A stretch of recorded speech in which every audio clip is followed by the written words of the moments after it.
Hello guys, मैं प्रीतम। तो कैसे हैं आप लोग? मेरे दोस्त, आज हम बात करने वाले हैं इंडियन एयरफोर्स XY के अंदर जो नेक्स्ट वैकेंसी आएगी उसमें आपका डेट ऑफ बर्थ क्या रहने वाला है, या फिर जो कैंडिडेट्स एयरफोर्स में जाते हैं उनका एज क्या होती है, क्या सच में उनकी एज 17 से 21 ईयर ही होती है?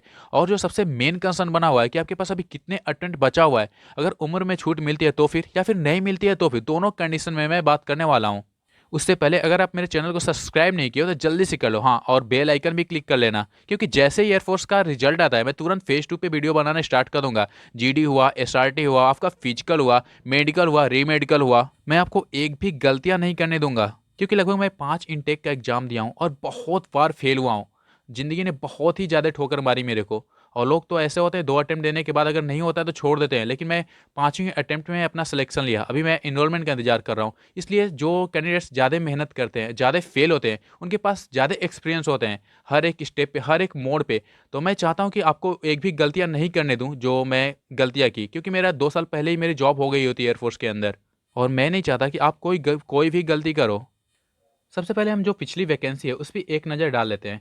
जो पिछली वैकेंसी है वो आई थी 22 जनवरी 2021 को। यानी जो इसकी फॉर्म अप्लाई हुई थी 22 जनवरी 2021 से लेकर 7 फरवरी 2021 तक, इतने दिनों के बीच में आपका फॉर्म अप्लाई हुआ था। तो उसमें डेट ऑफ बर्थ जो मांगा गया था वो था 16 जनवरी 2021 एक से लेके 29 दिसंबर 2004। तो चलिए हम जान लेते हैं कि उस समय तक कैंडिडेट्स की एज कितनी थी। तो अगर हम माइनस करते हैं 22 जनवरी 2021 से 29 दिसंबर 2004, तो आपका निकल के आता है जो मिनिमम एज 16 ईयर 24 दिन। यानी अगर अप्रॉक्स में मानो तो आपके 16 साल तक मिनिमम एज होनी चाहिए। जब आपका नोटिफिकेशन आता है, जब से आपका फॉर्म अप्लाई होना स्टार्ट हो जाता है उस समय तक। अगर हम मैक्सिमम देखें तो अगर हम माइनस करते हैं 22 जनवरी 2021 से 16 जनवरी 2001, तो आपका निकल के आता है 20 साल 6 दिन, यानी अप्रॉक्स में माने तो 20 ईयर। लेकिन तो लोग ऐसे कहते हैं कि 17 से 21 ईयर वाले कैंडिडेट्स अप्लाई करते हैं। तो मेरे दोस्त, ये जो एज होती है ज्वाइनिंग के समय तक होती है। आपकी जो मिनिमम मैक्सिमम एज ज्वाइनिंग के समय 17 से 21 होनी चाहिए। लेकिन जब तक फॉर्म आता है, जिस जिस समय से फॉर्म अप्लाई होना स्टार्ट हो जाता है, उस समय आपकी एज मिनिमम 16 ईयर होनी चाहिए और मैक्सिमम 21 ईयर होनी चाहिए। तो चलिए हम बात कर लेते हैं कि आपके पास अभी कितने अटेम्प्ट बचा हुआ है, अगर उम्र में छूट मिलती है तो, या फिर नहीं मिलती है तो। पहले हम बात करने करने वाले हैं कि जो अगर आपके पास एज में छूट मिलती है तो फिर आपके पास कितने अटेम्प्ट बचा हुआ है। जैसे कि पिछली वैकेंसी का मिनिमम डेट ऑफ बर्थ था 16 जनवरी 2001। अगर इसमें हम 6 महीने ऐड करते हैं तो आपका हो जाता है 16 जुलाई 2001। क्योंकि जो इंटेक शिफ्टिंग होती है 6 महीने होती है, और अगर उम्र में छूट मिलती है तो इंटेक शिफ्टिंग पे ही अप्लाई हो कर पाएंगे नेक्स्ट वैकेंसी के लिए। तो आपका निकल के आ जाएगा 16 जुलाई 2001।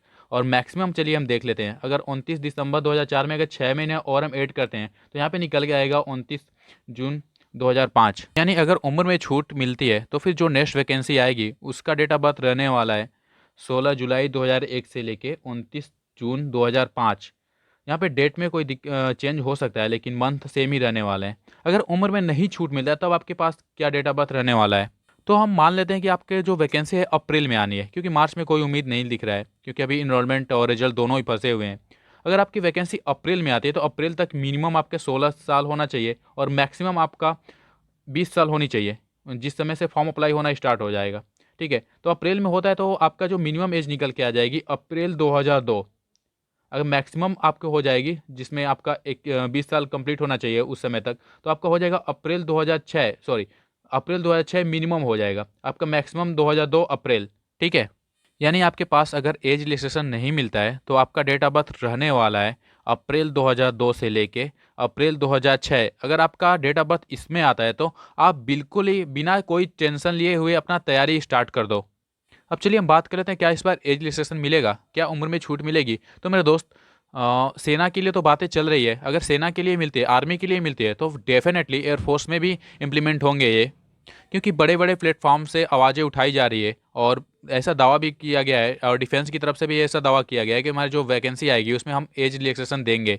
तो लेट्स सी, आगे देखते हैं क्या होता है। लेकिन जिनका भी एज अप्रैल 2002 से अप्रैल 2006 है वो तो बिल्कुल ही शांत नहीं बैठे हैं यार। आपके पास अभी अटेम्प्ट बचा हुआ है, अपना तैयारी स्टार्ट करो। और जिनको पता करना है कि आपके पास कितनी अटेम्प्ट बचा हुआ है, तो इन जो मैंने अभी डेट बताया, डेट ऑफ बर्थ बताया, उनके अगर 6 6 महीने पे आप कैलकुलेट कर लो कि आपके पास कितने अटेम्प्ट बचा हुआ है, कितने इंटेक बचा हुआ है।